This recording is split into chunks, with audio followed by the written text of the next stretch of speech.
Díomh guys céhfuilsib Smishlim agus fáilte chuig show agus episode beagganí nua inyo dar bhanam Líofacht. Líofacht meaning fluency in Irish. So still going to be figuring out the concept of this show a small bit, I guess, but the general idea is before I've come on here today, I've listened to about 5 or 10 minutes of a podcast. Same podcast basically that we're always listening to on H3, just a small little discussion or a conversation between two people. And as I've listened to these about 10 minutes of it, I've written a lot of things down. So I think I have about 12 or 13 points here today, mainly based around stuff that you'd only really hear from kind of fully fluent speakers and that you wouldn't hear that much from learners. So some things might just be words or little phrases like the ones we do over on Instagram and on YouTube, as well in terms of handy phrases you can use to make yourself sound more fluent, but also some stuff that maybe, again, is tough for learners to get their head around, or focus on stuff that you wouldn't often get in textbooks or materials designed specifically for learners. So dealing more with real life, everyday kind of fluent Irish that's actually going to be used and hopefully help you not just only sound more fluent, but also be able to understand Irish better at a high level. Okay, so for example, if we start off with one today, Marshinja. This is actually one I covered on the channel way back, I think in one of my small little videos, 3 fluent phrases you can use. So Marshinja being used, this was a clip by the way from the podcast Blanc, hosted by Kuon, and he was talking to Emily Carroll, who you might have heard on different H3s and on my podcast as well before. So one of them, I think it was Emma, said Marshinja at the end of a sentence, and again, really nice handy phrase. It just means and so on or etc. Okay, so very nice to be able to add on to the end of a sentence. Another one after was the use of keigo. So I think it was keigo gyapandini, ba ba ba. So that's even though people think. Even though people think. So keigo, again, can be tough for people to get their head around, but it's essentially even though or although. Okay, which really mean the same thing in English. So we just go keigo and then we roll into the verb. Okay, in this case, we're just saying people think, even though people think. So we just go straight from the go into the capan, and the go forces an uru onto the capan. So this can be quite useful. And again, to remember the difference between even though and even. So even is actually going to be few. Okay, even when I'm home, few nor tome, whatever, Somalia. But then if I'm saying, even though I am going home, Kig will make Igdolawali. Kig will make Dolawali. So just noticing the difference there, and again, not being afraid to kind of use these terms once you get comfortable with them, of course. Because even though, although, again, that's an everyday word, but one that a lot of learners might not know and might not know how to kind of express in Irish. Another one was Erin Vode.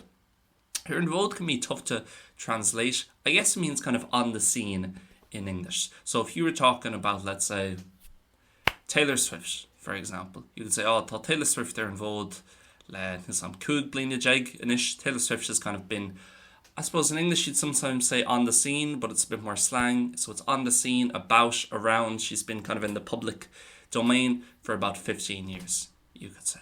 Okay, Erin Vode. Okay, tá session Erin Vode inis le. Often you'd use it with le, and then time after it, because it's time leading up until now. So tá Erin Vode le Chevy and Usi's kind of been about or on the scene or present for about 6 months. So again, you'll never really read that in a textbook. Maybe you'd even struggle to find it on something like Fuckler Pungai, but you'll hear it and you won't have a clue what it is. So again, this is the point of kind of going through them. You don't necessarily have to use these ones, guys, but again, in terms of understanding them, you know, I always say you have a choice in terms of what you speak. You don't have a choice in terms of what you hear. You know, so with a lot of stuff in Irish, even if you don't want to use it and you use a certain form yourself, the main thing is to be able to understand it, because even though you might have an alternative way, an easier way in your own head of saying something and expressing something which you can use, and that's fine, you also need to remember that the other person might say it the harder way, so therefore you need to be able to understand that. So Erin Vode for kind of on the scene. I thought this one was interesting. Vi Anna Chunker Aku. They had a big influence. So chunker might be new as well. That's just influence. But more so the way it's phrased. So a lot of people learning would say something like Vi chunker more aku. They had a big influence directly. But often we'll use that on, guys, which I'm sure most of you guys know to be very, on the Turshuk, very tired. we'll use that on to kind of express something outside of very, but a similar idea, to express big. Or for example, bhuan mé taitneamh, I enjoyed it, but I really enjoyed it bhuan mé an taitneamh, or an soltas as well. So using that on for something when it's not necessarily very, but it's kind of the same thing. It's turning it into big or really or whatever it might be. So you don't have to use it before an adjective. This again is tougher to use because it works for some stuff, doesn't work for other stuff. If I was saying, for example, I'm looking forward to something, tá mé ag súil leis, but I wouldn't say tá mé anna ag súil leis. That wouldn't work. I'd have to say tá mé ag súil go mór leis. So this is just about experience, and again, being able to understand it first and then maybe use it after once you get more used to it. Okay, bin on spruck. Bin on spruck, again, spruck might be a new word. That's just goal in terms of an aim or a target, something you set out to achieve. But the bin, because what's that? That's bu and shin coming together. Bu forces the shevu always on what's after it. It's muncher me, but bu wumcher me. I was a teacher. Therefore, it forces a H on the shin, makes it into hin, bu and hin, because we have vowel sounds coming together. It's kind of fused to create bin. Okay, so all it was that was. That was, normally when we have a definite article, because it would have to be in that order. But in other words, bin on spruck, that was the aim, rather. Okay? So, is a shin on spruck, that is the aim. That was the aim, bin on spruck. Okay, so again, if you just hear bin, you're thinking, what is that? I mean, there's the word B-I-N-N, which can mean sweet. But that's rarely going to be used. It's more so a word, again, you might see in poetry or something. But bin in everyday use is just that was, normally when we have the copula with the definite article afterwards. So bin on law is far, that was the best day, for example. Next one is fui, being pronounced fe. Face. This is done a lot in Munster Irish, sometimes even in Ulster Irish, and again here in fe, and you get completely thrown off. And often a word like fui would be kind of the key word in a sentence. Okay? If I say fui uchteg, under 18, well, if you don't understand what under is, the 18 is really out of context. I'm talking over 18, am I talking 18 people, 18 groups, what is it? But the fui, again, is key there, as it was in this case in the piece. So fui will often be pronounced fe, almost like F-E, father. And sometimes you'll even get it written like that as well, guys. So some of these, and there's another one coming up in the next part, or the next point I've written down here, in terms of a certain word being pronounced different ways in different dialects, again, sometimes it might even be spelt differently. So sometimes you might even see it written as F-E, father. Again, people who more so, let's say, will speak their dialect but kind of write in standard Irish will, again, write it in the standard way, in this case F-A-O-I, but again, people are more kind of drawn straight towards their dialect and writing things specifically for their dialect, again, would be more likely to write it F-E father. Next point, very similar one, was Cuan said, I think Nero Isagam, Gershid, Cove more sun. Cove more sun. So in other words, that big. Okay? So if I say, Tommy Cove Tershuk Shin, it means I'm that tired. Okay? Cove Tershuk so tired, Cove Tershuk Shin, that tired, but it's the sun here I want to focus on. So again, could be written S-A-N, but normally, let's say in Standard Irish, still written S-I-N, but in Munster, most speakers will pronounce it with a sharp S. Okay, so sun, same for on sun, for there or then, on su, for here, su, for this, on pion su, this pen, for example. And then what's interesting is, he said, Níor Osam girl she'd cove more sun, and then Emma replied, because she's not a Munster speaker, yeah, vi she'd cove more shin. So actually replying with the same word, but pronouncing it differently, because again, that's more so her dialect. So again, remembering the sun and the su is the same as just shin and shu. On sun, on su, on shin, on shu. And that's going to be mainly a Munster speaker thing. But again, some people who aren't from Munster still might say it, depending on how they've learned the language. Nílain ga la shin. Nílain ga la shin, I thought was just a nice little phrase.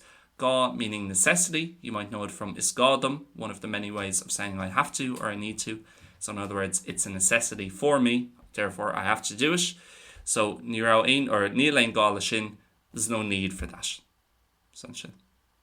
Okay, I'm again using the le, even though it's for that in English, often a lot of things that are for in English will actually still use the le. in Irish, and that can take a while to get used to. Next one, very interesting one as well, maybe the most interesting one here, and one again you never really hear from a learner, and I think it's become maybe more popular over recent years in Irish to say this: an rud a ri lumsa. An rud a ri lumsa. And this is tough to translate. Closest thing would be the thing I realized, or the thing that kind of came to mind for me. Okay, so essentially if something is running with you, or rishe lum, it basically, it came to mind, it kind of almost ran through your mind, or you noticed it, or you realized. Okay? Nilsam kinfa a rishe lum, jirkanish. I don't know why I kind of thought of that, or realized that, or that came to mind right now. Okay? So that can be, it's going to be rishe, but it could be ri, and then an actual named noun either. Okay? So, on rather rithlumsa, the thing I realized, the thing that came to mind, the thing I noticed. Okay? Instead of always saying on rud a hug me fui jaris. That's quite useful as well. And again, just about understanding it first, and then maybe later down the line of being able to speak it, or being able to say it and know it's correct. Came hun tusig as well, and again this is pronounced came hun tusig with the G at the end, more of a Munster pronunciation, pronouncing the G at the end of those verbs that end with G. So cianig me instead of ciani me, let's say, more the Munster way of doing it. Came hun tusi is the same as came hun keen, just a step forward. So again, hun keen and hun tusi can be tough for people, but it's just ahead or forward, and then came can mean a lot of things, but one of the things it means is a step. Okay, so a lot of those things are directly translated over, a step forward, a step ahead. In English, they were talking about, I think, a Beatles album and how the progression of the Beatles albums. But again, it's about figuring out what is the direct translation and how do I say ahead and forward, which maybe aren't quite everyday words in Irish, but are still important. Fud na háte, nice little phrase, all over the place. Can often be in kind of negative way. Things are all over the place. It could be physically, or just, he made a speech last night and he was all over the place. Okay, fud na háte, using the genitive there for anáit to na háte. And then the last one, on Cade album, a Deist me lesh. And I'm sure most of you guys understand that, guys, the first album I listened to. But the key thing is the lesh at the end. If we do it word by word in English, it'd be the first album, Cade album, that I listened to, a Deist me le. I know le isn't two, but again, we use le for a lot of things. We always listen with things in Irish. So you think it's just le by itself. But this is where Irish is a bit different from English, in that we'll kind of almost say what the thing is again. So, for example, if I said the first group I listened to, I'd say an céad grúpa a d'éist mé lo. Okay? The first group that I listened to, them. So I kind of say them again, even though I've already kind of mentioned them without really saying it by saying the group, the first group that I listened to them. So I kind of say it twice. Okay? An Colleen o'il athna agam urhi. So the girl that I know, in other words, the girl that I have familiarity on her. So I mention the her or it or them at the end again for those type of ones, which can take some getting used to as well, guys, and is a common mistake. Okay, so Sinead, let's start there. 3 numid Jake, no Karen numid Jake, about 13 or 14 minutes. Hopefully that's useful again. I came up with this idea this morning, to be honest, and I thought it'd be cool. So still trying to work it out and make it a bit more structured and exact in terms of what the idea of it is. But please, any feedback, any thoughts, let me know below, and we can adjust it, or what you found useful, what you maybe didn't find useful, and we'll come back with another episode of Líofacht in a few weeks. So yeah, Sinead, guys, Gormín the Maggie, Mar is Ganach. Ein Keshna, be it Zagolum, he's Snatrach Durfti, Mar Sganach. Agus le romid live, or le romé live, or is Gahan Lua Erfad. Gormín the Mad Slán, Gufel.